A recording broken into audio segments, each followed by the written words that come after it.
परभणीच्या मानवत तालुक्यात खरं तर पुराच्या पाण्याला आपण या ठिकाणी पाहतोय मोठ्या प्रमाणावर वेढा या ठिकाणी घातलेला आहे।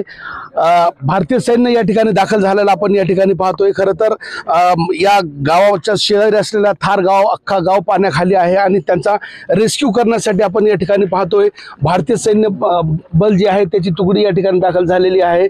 आता पाण्यामध्ये उतरून या ठिकाणी त्या गावाचे लोक रेस्क्यू करण्याची प्रक्रिया एकूणच सुरुवात होणार आहे। खरं तर मोठ्या प्रमाणावर गोदावरी नदीला पूर आल्यानं मोठ्या प्रमाणावर या ठिकाणी पाणी साचलेलं आहे। उपजिल्हाधिकारी मॅडम या ठिकाणी आपल्या सोबत आहे। मॅम काय सांगाल, गावामध्ये किती लोक अडकलेले आहेत? गावामध्ये जवळजवळ 500च्या वर लोक आहेत। आमचे तहसीलदार साहेब कालपासून गावामध्येच आहेत आणि आता सकाळी आपण 1-2 महिला ज्या लहान बाळांच्या होत्या आणि त्यांचे कुटुंबातले 2 सदस्य असे लोकांना इथं आणून ते आता पलीकडे नातेवाईकांकडे गेलेले आहेत वजूर गावामध्ये। आणि आता आमचे आमदार महोदय सुद्धा आता त्या गावात पोहोचलेले आहेत लोकांना जास्तीत जास्त प्रमाणात बाहेर काढण्यासाठी। आता आम्ही पण तिकडे जातोय आणि सैन्य दलाची आपल्याकडे एक टीम आलेली आहे 30 लोकांची, त्यातली एक 10 लोकांची टीम इथे थार मध्ये आहे आणि 20 लोकांची टीम लिंबा आणि गुंज तालुका पाथरी इथे गेलेली आहे। किती लोकांचं रेस्क्यू आता होणार आहे आणि त्यांना कुठं हलवण्यात येणार आहे? सध्या थार मधल्या लोकांचं जे रेस्क्यू करणार आहोत आपण ते वजूर मधल्या शाळेमध्ये आपण त्याचं नियोजन केलेलं आहे।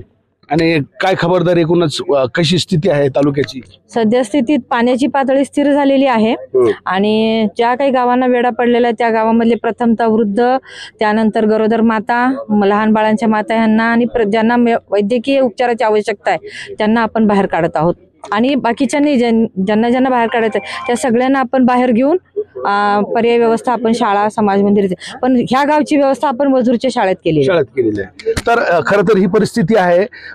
रेस्क्यूचा काम या ठिकाणी सुरुवात झालेली आहे, काही टीम पुढे गेलेली आहे, मात्र भारतीय लष्करची जी टीम आहे ती आता या ठिकाणी दाखल झालेली आपण पाहतोय। रेस्क्यू करण्यात येणार आहे प्रायोरिटीमध्ये। गर्भवती महिला किंवा ज्येष्ठ नागरिकांचा रेस्क्यू केल्यानंतर सुरक्षित स्थळी त्यांना हलवण्यात येणार आहे। 500 लोक अडकले थार या गावामध्ये अशी माहिती उपजिल्हाधिकारी यांनी दिलेली आहे। तुर्तास परभणीमध्ये भारतीय सैन्याचा बल या ठिकाणी दाखल झालेला आहे। NDRF आणि SDRF ची टीम देखील या ठिकाणी उपस्थित आहे। कॅमेरा पर्सन सय्यद खिजरसह नजीर खान, TV9 मराठी, मानवत।